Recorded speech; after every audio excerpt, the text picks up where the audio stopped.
Alright, today I'm going to give you guys a detailed look at this Batman figure, and this is by Figuarts. This is Batman from the Flash film, which is the Michael Keaton Batman.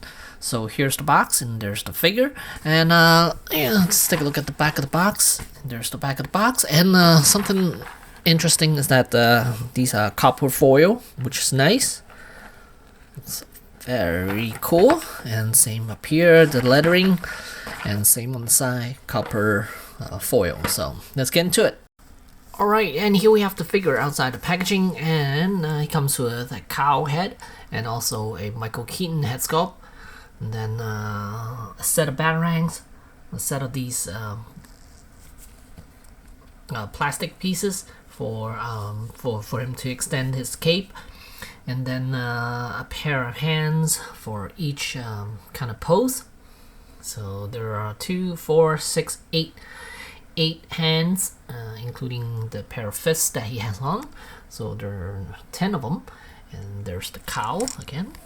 So before I go into that, let's take a look at the Michael Keaton head sculpt first, because that's the most impressive thing in this for this figure. Alright, and let's start off with the Michael Keaton head sculpt, and I think SH Figuarts did a fantastic job with this head sculpt here. You could definitely tell it's Michael Keaton, and if I bring in even closer, you can see the eyes. They're nicely painted.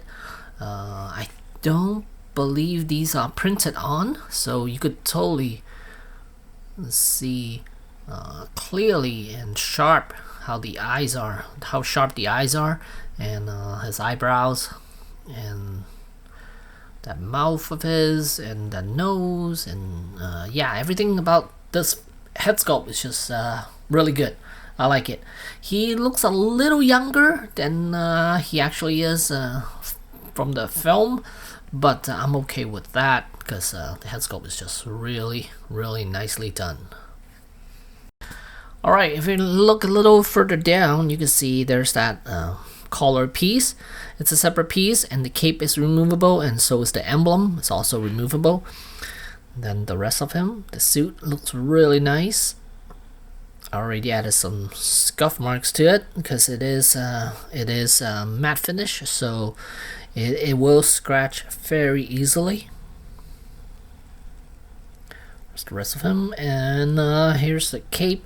It has that velvety feel to it. Yeah, it feels like velvet, or some sort of yeah, some material that's similar to that. Then here's the back of him, and let's see. To remove the head sculpt, well, let's enjoy this head sculpt a little bit more first before I switch it out. Yeah, honestly, I think this looks really good. So in order to take this off, first you want to remove the emblem, which is pegged onto his chest. So once you remove that, then here this collar piece has 2 pegs, one on each side, that's pegged into the torso. So you know what?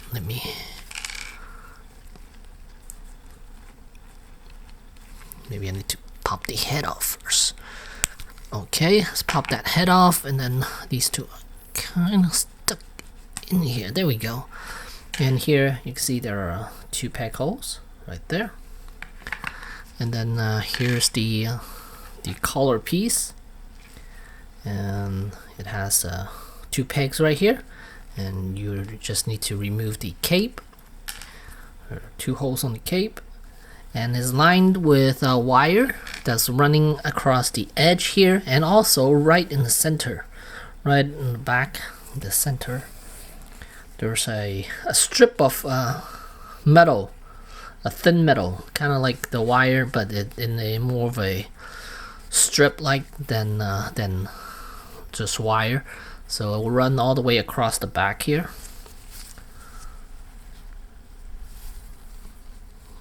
There's the cape. So let's put that onto this cowl. First, let's take a look at it. The cowl, I don't know. These 2 pieces flaring a little too far up, in my opinion.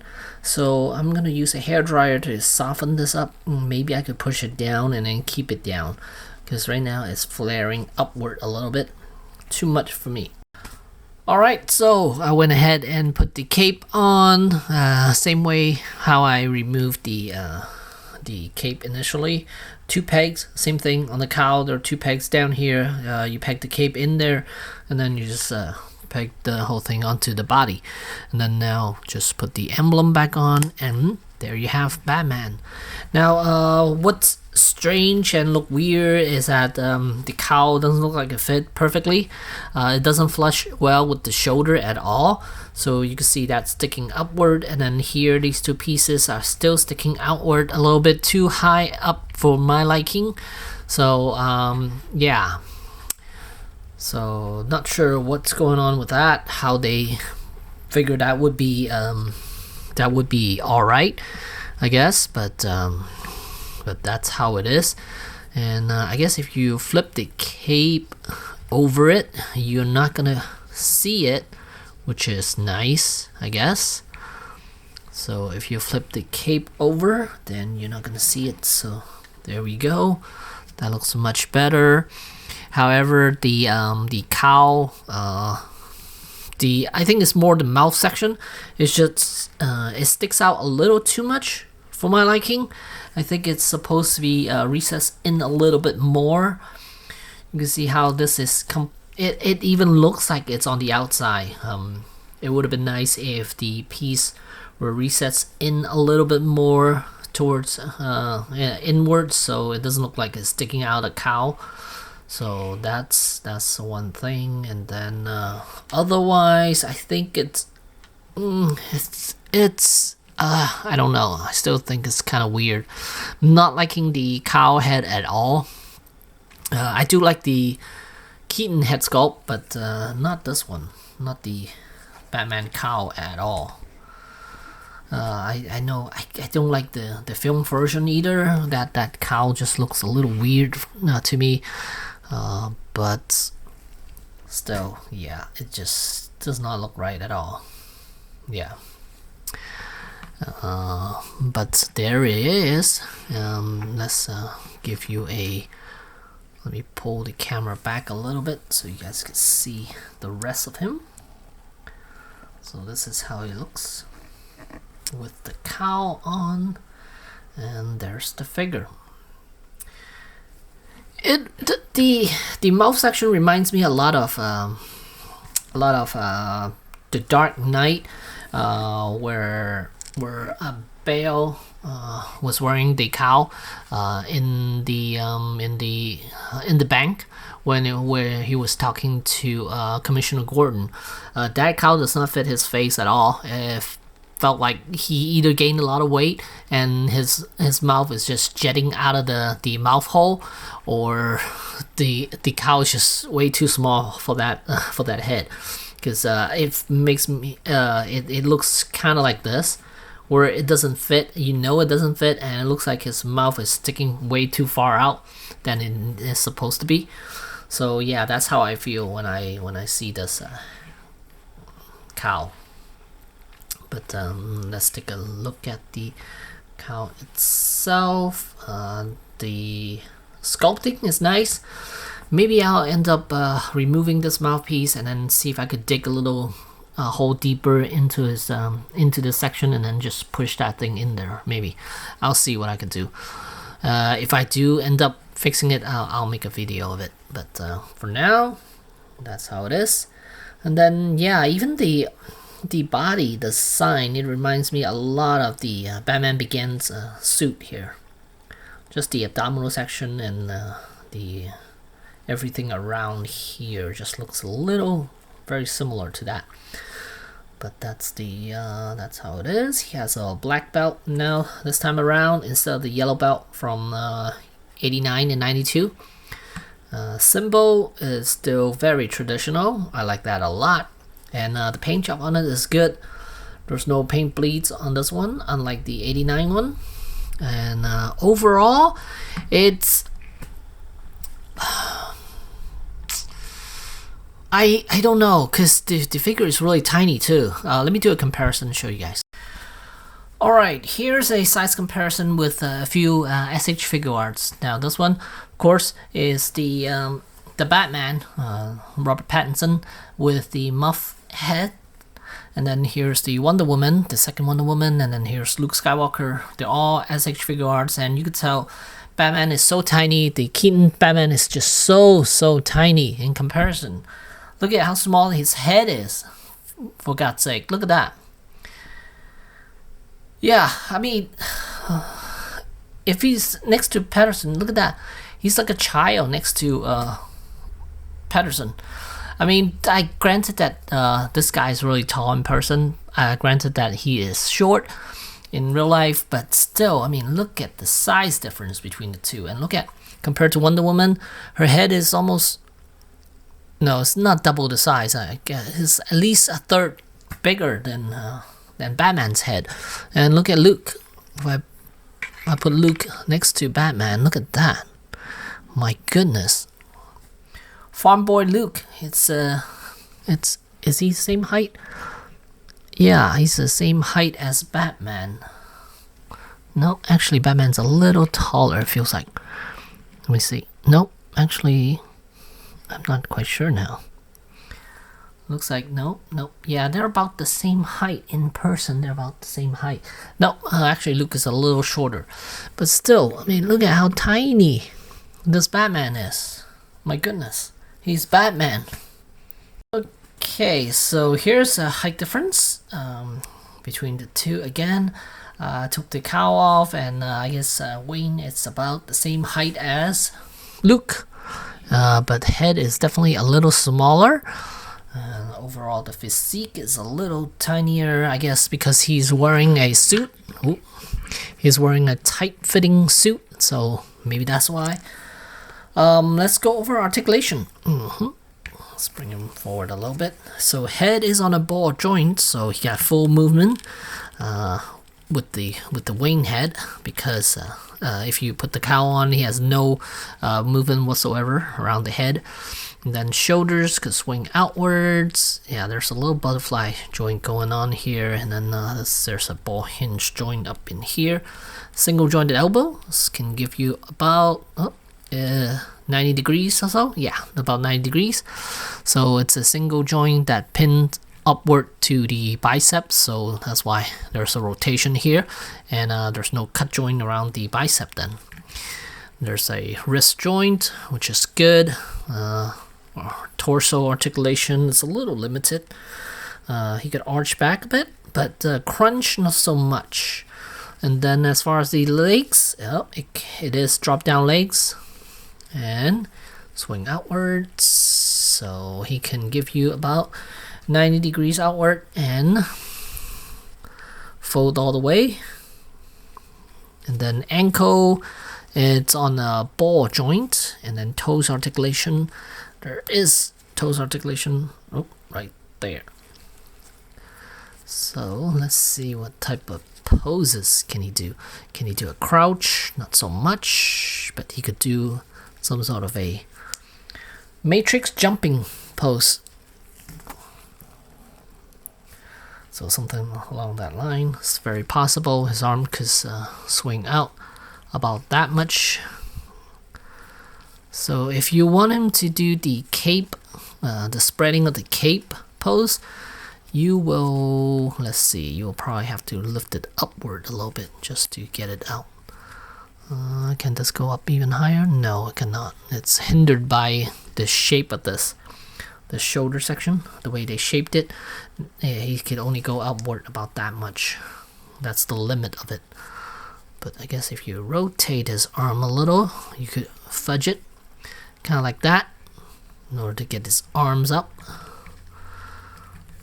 So let's try it. Alright, so I went ahead and put the cowl head back on, and then here the translucent piece right there with his hand holding it, and then there's a little slot right in here on the cape, so you could slot that in. Let's see here, so it's right here. Just slot this in here, and then now just a matter of popping the hand back on for him to hold the cape up. So let me see if I could do that on camera and not break anything. Okay, come on. Nope, it's not going in. The peg is just way too big for that hand there. Ah, damn it, I'm gonna have to heat up the hand. Alright, and here we have Batman with the cape all spread out. Move that. Move this guy out of the way, and here we go, Batman. So I'm gonna flip this down a little bit just to cover up his hand there. So there you go, kind of like that. Pretty cool. I like this a lot, actually. And yeah, this is a good pose for Batman right there. Then I guess in was it 92 Batman, he turns around and then he flies down, glide down. So yeah, but that's how he looks. Yeah, pretty cool. I like it. So here's a closer look at it, and swing it back out. Swing it up.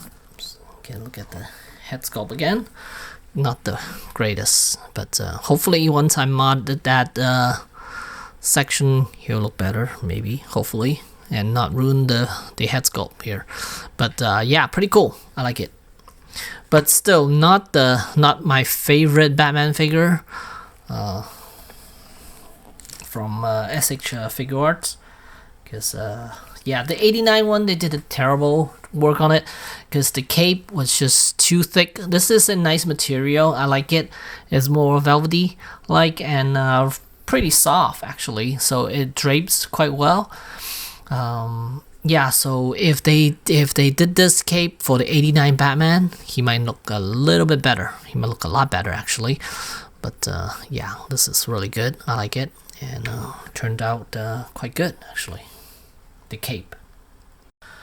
Alright, so I found a way to display this guy. He's gonna look fantastic actually in this way. All you have to do is just leave the rod in his hand and then just pose him while he's holding the rods and arms down. So you're dragging the cape all the way down, and he looks fantastic like this. Look at that. If he's just standing there, he looks great. Yeah, you don't have to worry about the cape not flowing or anything like that. It looks great, and he's gonna stand really well. And yeah, if you decide to display this guy in the with the cowl, but again, you're definitely gonna see a gap right here between the cowl and the shoulder. I think the only way to fix that would be to shave the neck portion down a little bit, the stub of the neck, like this piece right here. You might have to shave that down a little bit in order to pop the head in, and then maybe to get the head down. Oh no, but then this is attached with this piece right here, so you cannot do that either. Oh, I guess you're stuck with it. We're all stuck with this separation of the cowl and the shoulders. But unless if you flip the cape over this, then you won't be able to see it then, or if you just tug it underneath it, like if you display it like this, like that, then it's gonna be fine like that. That'll be fine. You're not gonna see too much of it. Or if you flip it over, then that's gonna, of course, you're definitely not gonna be able to see that, so that'll be great as well. But yeah, for me, most likely, yeah, well, it's not most likely, it's definitely, I'm gonna pose my Batman with Bruce Wayne head sculpt, because this is a fantastic Michael Keaton head sculpt, and I'm definitely gonna display this guy with that head sculpt. And yeah, still, at the end of the day, is this figure worth getting?